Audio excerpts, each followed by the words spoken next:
लोग बोलते हैं इमेजिनरी नंबर।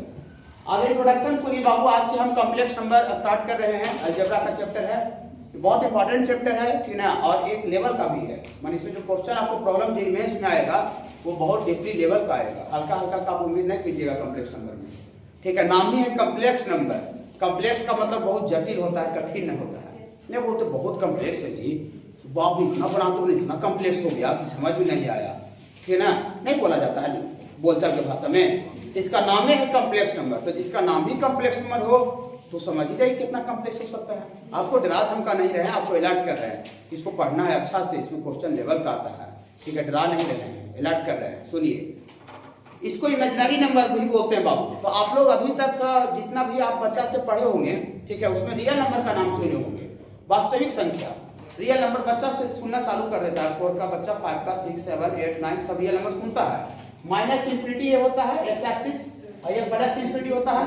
इस पर जितना भी नंबर हम जानते हैं, मेरा जो जीवन में यूज किया जाता है, कि ना, 1, 2, 3, 4, -1, -2, √2, √5, 0.5, 0.02, 02, कुछ भी एनीथिंग, ठीक है, जो भी हम नंबर लाइन पर डिनोट कर सकते हैं, सारा का सारा नंबर रियल नंबर होता है। वास्तविक संख्या जो कि मेरा जीवन में जो डेली का जीवन है उसमें हम यूज कर सकते हैं, लेन देन यूज कर सकते हैं, कहीं जोड़ घटाव यूज कर सकते हैं, ठीक बाबू। हाँ, मतलब जो रियल लाइफ में यूज होता है that is called real number, और जो रियल लाइफ में यूज नहीं होता उसको क्या बोलते हैं बाबू? इमेजिनरी नंबर बोलते हैं, काल्पनिक, जो हकीकत में संभव नहीं, दैट इज कॉल्ड इमेजिनरी। तो आगे सबसे पहले हम बताते हैं इमेजिनरी नंबर की जो इमेजिनरी जो वर्ड है, इमेजिनरी जो टर्म है, उसका उत्पत्ति कहाँ से हुआ है, वो कहाँ से जनरेट हुआ है, इमेजिनरी टर्म कहाँ से आया है। ओके, आप लोग थोड़ा मोड़ा जानते हैं, बेसिक में पढ़ाया था आयोटा, और अभी इधर क्वालिटी में भी इमेजिनरी रूट आया है IOI, तो आप लोग को उतना नॉलेज है पहले से, लेकिन फिर भी हम स्टार्ट करें तो जीरो से स्टार्ट करेंगे। देखिए इमेजिनरी का उत्पत्ति कहाँ से हुआ है, बस 2 मिनट के इंट्रोडक्शन में आपको हम पूरा पेश कर देते हैं। देखिए एक बाबू हम लोग इक्वेशन कंसीडर करते हैं बाबू ऐसा, let us consider an equation. एक इक्वेशन कंसीडर करते हैं x का स्क्वायर प्लस 4 बराबर 0। इसमें कोई आपसे पूछ दे कि अच्छा जी x का स्क्वायर प्लस 4 बराबर 0 है, अभी परिचय ही आज बस चलेगा, ठीक है। इससे तो आज से चालू कर रहे हैं कि अगला दिन मेन टॉपिक से स्टार्ट हो जाए, आज परिचय रहेगा, अगला दिन से टॉपिक स्टार्ट हो जाएगा नोट्स के साथ, ठीक है। देखिए x का स्क्वायर प्लस 4 बराबर 0, इसमें कोई पूछेगा, बोलेगा कि अच्छा जी x तुम निकाल के दिखाओ ना, तुम बहुत ज्यादा 12th में पढ़ते हो, यही वाला इक्वेशन है, बहुत सिंपल इक्वेशन, x निकाल के दिखाओ, ठीक है। तो x निकालने के लिए सोचेगा क्या, इसको ऐसे करके निकाल देंगे, तो x निकालने के लिए x का स्क्वायर प्लस 4 होने चल जाएगा -4। तो इसको थोड़ा झटका टाइप का लगा, जैसे x का स्क्वायर और -4 लिखे ना तो बिजली का करंट पैदा हुआ, ठीक है। नहीं बिजली का करंट लगता है तो तुम झटका महसूस होता है, कहीं होल स्क्वायर कोई नंबर का माइनस में कैसे आ रहा है जी, ये होल स्क्वायर कोई नंबर का, हम तो जितना भी दुनिया में नंबर बच्चा से जितना मेरे पास नॉलेज था, होल स्क्वायर तो पॉजिटिव आता है कोई नंबर का, चाहे 0 आता है बाबू, होल स्क्वायर तो माइनस में हो नहीं सकता है। तो हम समझ गए कि गड़बड़ी चालू हो गया है, गड़बड़ी चालू हो गया है, ठीक है, झटका लग गया है। लेकिन झटका लगने के बावजूद भी हिम्मत बांध करके अब क्या कर रहे हैं, आगे बढ़ रहे हैं। बहुत बार आदमी को झटका लगता है, फिर भी आदमी हिम्मत बांध के क्या करता है, आगे बढ़ता है। अभी बिहार जो इलेक्शन खत्म हुआ, उससे प्रशांत किशोर जनसुराज को कितना झटका लगा, कितना बेचारा 3.5-4 साल से एक घर इतना मेहनत कर रहे थे, ठीक है ना, बिहार का आदमी जगा रहे थे, फिर भी उनका 0 सीट झटका लगा। तो फिर भी झटका लगने के बावजूद भी क्या कर रहे हैं, झटका लगने के बावजूद भी आगे बढ़ रहे हैं, हिम्मत बांध करके आगे बढ़ रहे हैं। तो बहुत आदमी ऐसा होता है, उसी को तो हिम्मत वाला आदमी बोलते हैं। ताकतवर आदमी वही है जो झटका लगने के बावजूद भी क्या करे, आगे बढ़े, और झटका से हल्का झटका लगा छोड़ छाड़ दिया, वो काया और डरपोक आदमी। तो हमको यहाँ झटका लग गया है, लेकिन फिर भी हम आगे बढ़ रहे हैं, आगे बढ़ रहे हैं। चलिए स्क्वायर रूट लेने जा रहे हैं, निकालना है। देखिए taking square root both side, taking square root both sides. यहाँ से स्क्वायर रूट लेंगे बाबू, तो x स्क्वायर का स्क्वायर रूट और ये -4 का स्क्वायर रूट, दोबारा झटका यहाँ है। हम बेसिक में स्क्वायर रूट का भी नॉलेज दिए थे, और स्क्वायर रूट 8th क्लास में पढ़ना रहता है। हम बेसिक में नॉलेज ऐसा दिए थे कि ये जो स्क्वायर रूट ऑफ जो x होता है, किसी भी नंबर का जो स्क्वायर रूट होता है, जिसको आप वर्गमूल बोलते हैं हिंदी में, यह स्क्वायर रूट का वैल्यू मेरा हकीकत में तब निकलता है, जब अंदर में जो नंबर घुसा हुआ है स्क्वायर रूट के अंदर, वो 0 से बड़ा हो या 0 के बराबर हो। नेगेटिव नंबर का स्क्वायर रूट निकलने नहीं करता, इमेजिनरी होता है। यहीं से झटके पर झटका लग रहा है, एक झटका तो यहाँ लगा और दूसरा झटका फिर यहाँ लगा, क्यों स्क्वायर रूट के अंदर नेगेटिव आ रहा है, कैसे संभव है यार स्क्वायर रूट के अंदर नेगेटिव हो जाए यार, ठीक आम जीवन में संभव ही नहीं है, हम पूरा जीवन में मर जाएंगे कोई भी काम करके, लेकिन स्क्वायर रूट के अंदर नेगेटिव नहीं आएगा। चलिए ठीक है, फिर भी हम हिम्मत बांध करके आगे बढ़ रहे हैं, ठीक है, बढ़ते जा रहे हैं। देखिए एक्स स्क्वायर का स्क्वायर रूट टीचर पढ़ाया था, मॉड ऑफ एक्स होता है, क्योंकि स्क्वायर रूट का वैल्यू भी कभी नेगेटिव नहीं होता है, ठीक है, स्क्वायर रूट नेगेटिव नंबर का निकलता भी नहीं, स्क्वायर रूट का वैल्यू भी नेगेटिव नहीं होता है, इसीलिए इसमें मॉडुलस लगाते हैं। ओके हाँ, और एक बात आपको 8 क्लास में पढ़ाई करना था, 8 क्लास में सारे बच्चे पढ़े होंगे, ऐसा पढ़े होंगे कि a गुना b का रूट को हम लोग root a into root b लिखते हैं, root a into root b, माने दोनों को गुना है तो अलग अलग हम रूट चढ़ा सकते हैं। तो यहाँ पर देखिए -1 गुना 4 है तरह से, तो अलग अलग रूट चढ़ाइएगा तो -1 गुना 4 करो। बोलिए जी ऐसा अलग अलग चढ़ाने से क्या फायदा हुआ जी? ठीक तो हम किए, लेकिन फायदा क्या हुआ? फायदा ये हुआ कि इसमें एगो जो दिख रहा है 4 का स्क्वायर रूट निकल जाएगा, 4 का स्क्वायर रूट 2 होता है, माने 2 में से एगो फ्रेश हो गया, ठीक है, एगो फ्रेश हो गया, एगो में सरिया लगा हुआ रह गया, तो काम अच्छा हुआ कि एगो फ्रेश हो गया। हाँ देखिए ओके हाँ, और ये जो मैथ का दुनिया में, ये जो मैथमेटिक्स का जो दुनिया है, इसी मैथमेटिक्स का दुनिया में रूट अंडर नेगेटिव, जो रूट के अंदर नेगेटिव टर्म दिख रहा है -1, that is called imaginary unit iota. यही से इमेजिनरी टर्म क्रिएट हो गया, इमेजिनरी का जन्म हो गया, इमेजिनरी का जन्म हो गया, हो चुका है इमेजिनरी का जन्म, ठीक है हाँ। अब इसी का विशाल रूप धारण करेगा। देखिए ये जो रूट अंडर नेगेटिव है, root under -1 is called imaginary unit. Unit इसलिए कि कोई रूट अंडर -1 है, 1 है ना, इसलिए यूनिट बोलते हैं, यूनिट में एक होता है। Imaginary unit is called imaginary unit, imaginary unit, या फिर इसको क्या बोलते हैं वो मैथमेटिक्स में?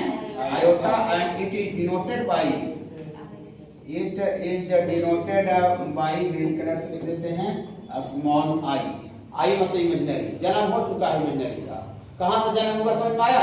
ये थोड़ा हमरा पहले भी सुनेंगे तो सुन के कोई नया नहीं लगा होगा ज्यादा, ठीक है। तो देयरफॉर ऐसा आगे बाबू, देयरफॉर ये मॉड ऑफ x का वैल्यू, इसको आयोटा लिखेंगे आई, और 4 का रूट होता है 2, ठीक है, तो ये 2 आई गुना मांगे कुछ नहीं होता है, 2 को इधर आई को इधर लिख सकते हैं। यहाँ से आपको मॉड हटता है तो प्लस माइनस आता है ना, ये +-2i रुक जाइएगा। कोई भी दुनिया का कोई भी नंबर में आपको आयोटा नजर आ जाए, आई रूट अंडर -1 आयोटा नजर आ जाए, तो उसी नंबर को बाबू हम इमेजिनरी नंबर बोलते हैं। ये काल्पनिक चीज है, इसको हकीकत में निकाला नहीं जा सकता। रूट के अंदर हकीकत में तब निकलेगा जब रूट के अंदर जो पॉजिटिव हो या फिर जीरो हो, या रूट के अंदर नेगेटिव वाला यहीं से कल्पना करना चालू हो गया। क्या इसको हम इमेजिन कर सकते हैं, सपना देख सकते हैं रूट के अंदर नेगेटिव रहने पर। तो ये बाबू कोई भी दुनिया का कोई भी नंबर में अगर आयोटा आई दिख जाए तो हम उसी नंबर को बाबू इमेजिनरी नंबर या फिर कॉम्प्लेक्स नंबर बोलते हैं, ठीक है। ये जो आपको जो पूरा वैल्यू दिख रहा है +-2i, यही जो वैल्यू है बाबू, यही वैल्यू क्या है बाबू? इमेजिनरी नंबर है, या तो फिर इसी को बाबू बोला जाता है कॉम्प्लेक्स नंबर। इमेजिनरी नंबर या कॉम्प्लेक्स नंबर दोनों एक ही चीज होता है बाबू, ठीक है हाँ।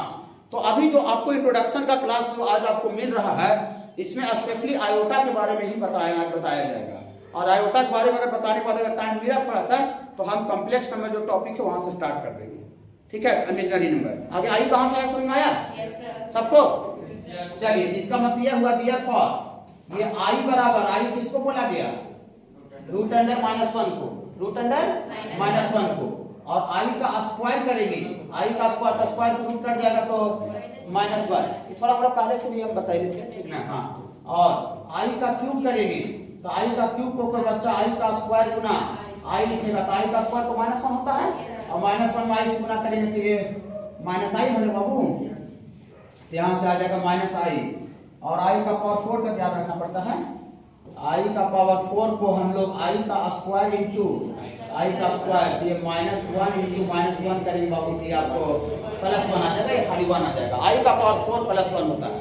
ये 4 होकर वैल्यू आपको बाबू याद रखना पड़ेगा, 4 होकर वैल्यू आपको क्या रखना पड़ेगा बाबू? याद रखना पड़ेगा।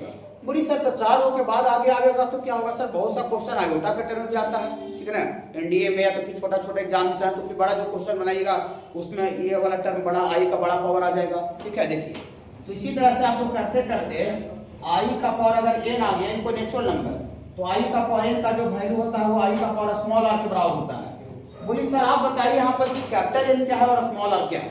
देखिए वेयर मतलब जहां, कैपिटल n जो है capital n is natural number है। नेचुरल नंबर का नाम सुने हैं?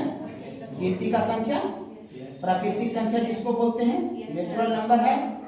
बोलिए ठीक है सर, कैपिटल एन तो हम पहले से जानते थे कि नेचुरल नंबर को इंडिकेट करता है। स्मॉल आर यहाँ पर क्या है सर? स्मॉल आर बताते हैं। कैपिटल एन नेचुरल नंबर्स है और एन जो स्मॉल आर है, small r is the reminder है। Small r is the reminder, small r is the small r is the remainder when capital N is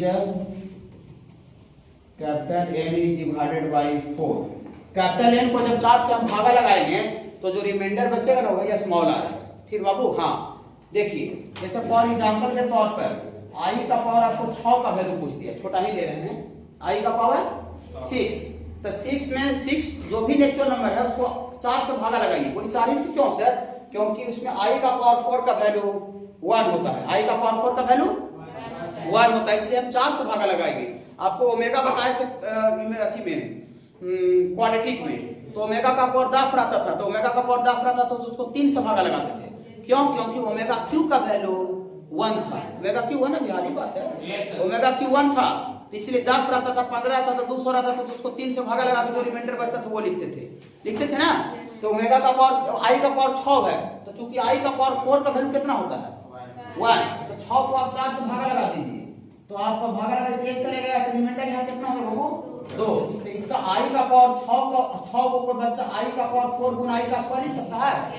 हाँ, तो देखिए यहाँ 1 आया, इसका क्या मतलब हुआ कि i का पावर 6 में i का पावर 4 1 हुआ, तो i का पावर 4 गुना में 1 हुआ, चाहे i का पावर 4 गुना में 10 हुआ, क्योंकि i का पावर 4 1 होता है, तो 1 गुना 1 गुना 1 चाहे 10 हो रहा है चाहे 20 हो रहा है सब तो 1 हो जाएगा। हाँ, तो खाली मीनिंग किसका निकलेगा? वैल्यू इसका रिमाइंडर 2 आया, रिमाइंडर 2 आया मतलब i का पावर 6 में i का पावर 4 है वो बाहर निकल जाएगा, जो कि 1 हो जाएगा, और 2 बच जाएगा, 2 को टुकड़ा बच जाएगा, 2 वाला टुकड़ा, ये तो 1 हो जाएगा बाबू, यही वाला बच जाएगा। तो डायरेक्ट i का पावर 6 का वैल्यू i का पावर रिमाइंडर, i का पावर यहाँ रिमाइंडर कितना बाबू 2, तो डायरेक्ट i का पावर 6 का वैल्यू को हम i का स्क्वायर लिखेंगे, y का स्क्वायर कितना होता है बाबू माइनस, माने i का पावर जितना भी बड़ा पावर रहेगा उसको 4 से क्या करना पड़ेगा?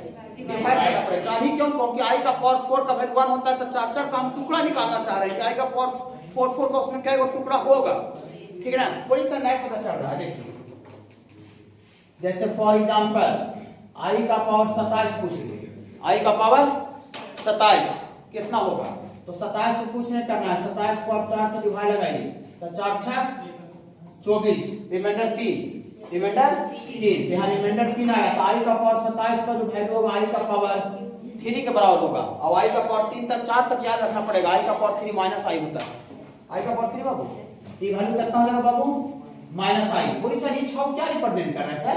ये हाँ ये 6 रिप्रेजेंट कर रहा है कि i का पावर 27 को i का पावर 6 सॉरी i का पावर 4 गुना i का पावर 4 गुना i का पावर 4 गुना 6 बार लिख सकते हैं, तो 6 को 24 हो जाएगा, 3 बच जाएगा। तो i का पावर 4 गुना i का पावर 4 6 को लिखे, चाहे i का पावर 4 गुना i का पावर 4 10 को लिखे, चाहे 20 को, सब तो 1 1 1 1 1 गुना में है, तो 1 1 चाहे 20 को गुना हो चाहे 100 गुना 100 बनेगा। सुन बाबू क्रिस, तो i का पावर 27 का वैल्यू कितना बराबर होगा बाबू? i का पावर 3 बराबर होगा, i का पावर 3 याद रखिएगा माइनस i, 4 तक याद रखना पड़ेगा, 4 के बाद ज्यादा नहीं, ठीक है? हाँ, तो थोड़ा सा यहाँ तक लिख करके कंजुगेटिव वाला लगातार होता है, sum of all conjugative 4 power, sum of all conjugative 4 power of i is equal to 0, is equal to 0, माने i का लगातार 4 को पावर देके जोड़िएगा ना बाबू, कहीं से भी दीजिए लेकिन लगातार होना चाहिए। Sum of all conjugative 4 power of i 0, इसका मतलब क्या हुआ कि i का पावर को n से स्टार्ट किया, तो लगातार 4 को देना है लगातार, तो n के बाद क्या देना पड़ेगा? n प्लस 1 लगातार देना है लगातार, और ये i का पावर n प्लस 2 और i का पावर n प्लस 3, ये चारों पावर को लगातार देकर जोड़िएगा तो 0। जैसे कोई 10 से स्टार्ट किया, 10 11 12 13 15 से स्टार्ट 15 16 17 18, मतलब लगातार 4 को देकर जोड़िएगा तो कितना हो जाएगा बाबू? 0। इसको प्रूव भी कर सकते हैं, ठीक ना? इसको हम प्रूव भी कर सकते हैं, 1 मिनट का है। देखिए i का पावर n प्लस 1 को कोई बच्चा i का पावर n into i का पावर 1 लिख सकता है, और यहाँ पर i का पावर n into i का n का स्क्वायर लिख सकता है, और यहाँ पर बाबू i का पावर n into i का पावर 3 लिख सकता है, दोनों का बेस में पावर जुड़ जाएगा तीनों में से बाबू आई का पावर n कॉमन है, यहाँ 1 बचेगा, यहाँ आई बचेगा, यहाँ आई का स्क्वायर -1 होता है, और आई का क्यूब, यहाँ आई का क्यूब माइनस आई अभी लिखे थे, ये minus I, plus I minus I cut गया, +1 -1 कट गया, सब अंदर वाला कट गया, तो आई का पावर n गुना 0 कितना आ गया बाबू? 0 आ गया। आई का लगातार 4 को पावर देके जोड़िएगा तो 0 आ गया। ये थोड़ा इस पर होमवर्क दे रहे हैं। आज इंट्रोडक्शन चालू हो गया है, आपको बस इतना समझ में आ गया कि कॉम्प्लेक्स नंबर से स्टार्ट कर चुके हैं। कोई कॉम्प्लेक्स से भी पढ़ सकता है कोई बच्चा, कॉम्प्लेक्स और कॉम्प्लेक्स में आगे पीछे कुछ नहीं आएगा, कोई कॉम्प्लेक्स नंबर से भी पढ़ाई कर सकता है।